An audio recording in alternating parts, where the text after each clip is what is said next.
Mga master, mayroon pong paparating na long weekend para sa mga government personnel dahil nagdeklara po si Pangulong Bongbong Marcos ng isang regular holiday sa buong Pilipinas sa darating na June 17.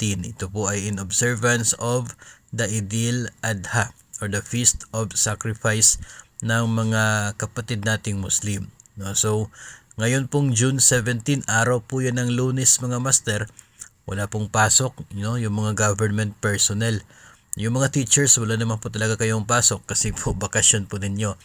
Pero yung mga nasa government offices po na walang bakasyon ngayon, sa darating na June 17 ay wala pong pasok. Holiday po yun. Kaya long weekend ang mangyayari niyan. June 15 and 16, Sabado at Linggo. June 17 naman ay araw ng Lunes.